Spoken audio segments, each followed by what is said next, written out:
In the last round of the console wars, we compared the CPUs, and the PS3 cell processor came out on top. After 4 rounds, the score is 2-1 for the PlayStation 3, and this time around, we'll be taking an in-depth look comparing the GPUs. This is going to be the single most technical round in this series of videos, so put on your thinking caps and get ready for some heavyweight game console action. It's LP from Techno Buffalo, and welcome to the next installment of the Console Wars.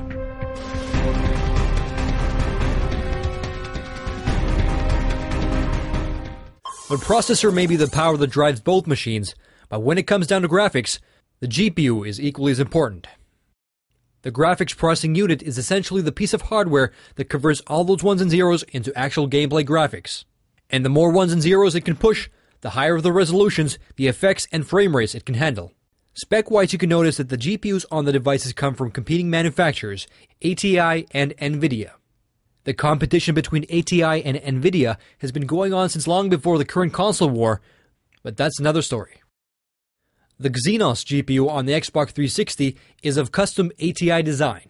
The core is clocked at 500 MHz, and the chip has 48 shader pipelines with a unified shader architecture. Shader architecture is very important when it comes to GPUs. To simply explain what shaders are, well, shaders are computer programs that determine the final look of what you see on the screen. Shaders take rendered 3D objects made out of polygons and make them look more realistic.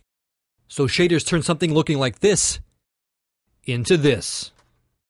Shaders can be divided into pixel shaders and vertex shaders. Pixel shaders alter lighting, color, and surface of each pixel, and vertex shaders basically connect those pixels together in 3D space. Now, shader pipelines are essentially the highways on which the data travels, and the more lanes on the highway, the less of a chance there is of traffic bottlenecking.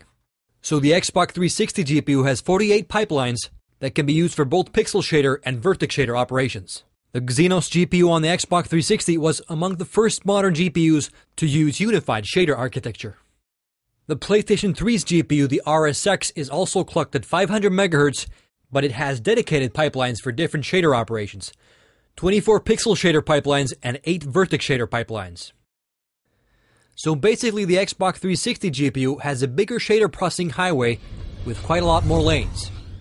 To make an example, the PS3 cannot get more than 24 pixel pipelines at any given time, while the Xbox 360 GPU can access up to 48 pixel pipelines depending on what's needed.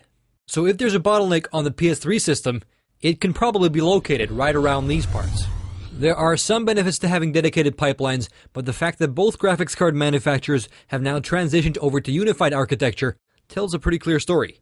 Unified architecture is clearly the way to go. Less possibility of bottlenecking and overall higher maximum bandwidth. So the Xbox 360's Exynos GPU is superior when it comes down to how many shader operations it's capable of handling, which may be one of the reasons why multi-platform 360 games have better frame rates compared to their PS3 counterparts.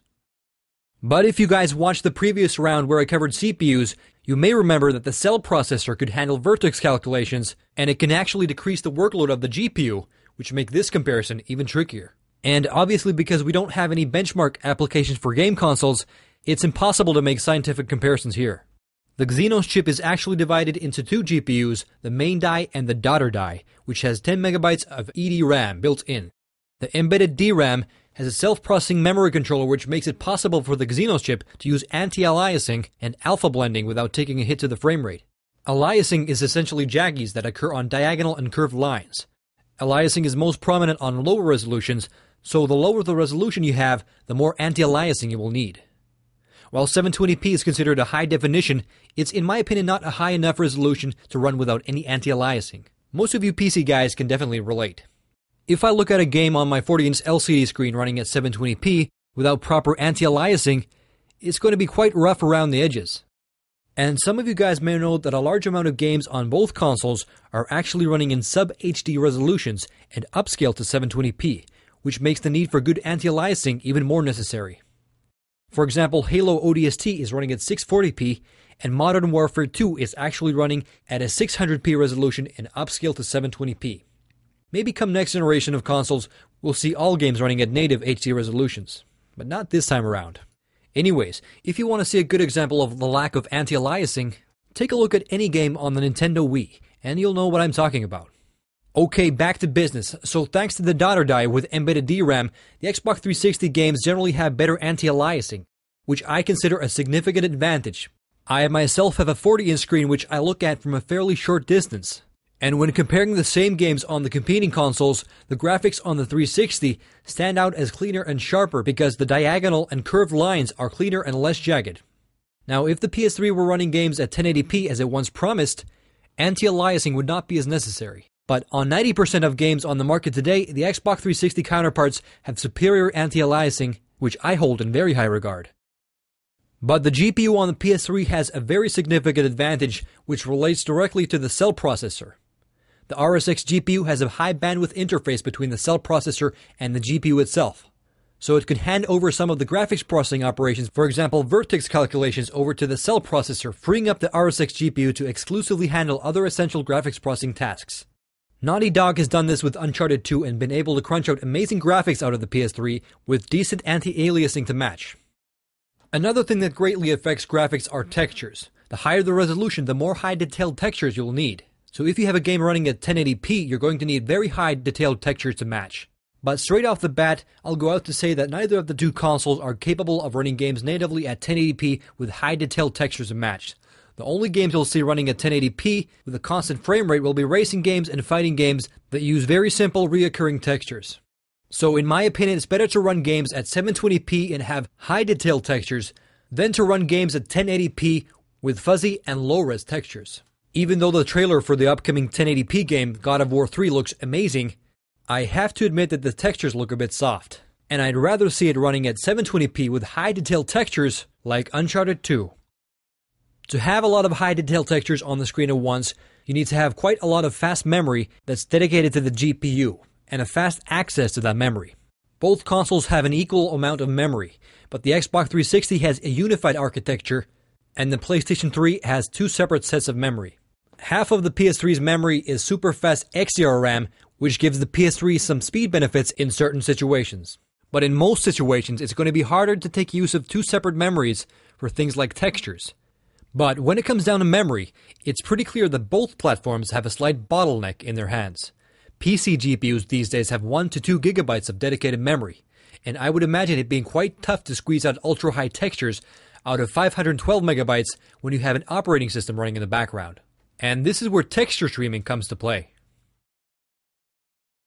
As you know, Blu-ray discs have 5 times the capacity of DVDs, which give the PS3 huge benefits. There's more space for high-res textures and very little need for compression of those textures. This equates to the amazing high-detailed world you see in Uncharted 2. The PS3's GPU gets off easy as it does not need to devote power into texture decompression. Now the Xbox 360 GPU has its work cut out for it. It has to decompress textures that are stored on limited space DVDs, but if we look at games like Gears of War 2, we notice that the Xbox 360 GPU is excellent at texture streaming, even though it has a bunch of decompression to do. So the Xbox 360 GPU has a bigger workload and still manages to pull it off with style. So even though it may be possible to run higher resolution textures on the PS3 than the Xbox 360, it's mostly thanks to Blu-ray and the cell processor, not the GPU. But in any case, all the evidence points to the PS3's GPU being a bit weaker than the Xenos on the Xbox 360. The essentially free 4x multi-sample anti-aliasing on the Xenos definitely tips the scales pretty fast for the Xbox 360. The cell processor may compensate for the weaker GPU on the PS3, but it's pretty clear that the Xbox 360 gets a point in this round. To recap, the PS3 has a better processor and faster memory, but the Xbox 360 GPU is superior thanks to its advanced architecture. But as you know, graphics are usually more than just the sum of the parts of the different hardware. And in the upcoming rounds, we'll be taking an in-depth comparison of the best-looking games, both exclusive and multi-platform, on the competing consoles. Stay tuned for the next round of the Console Wars. LP signing out.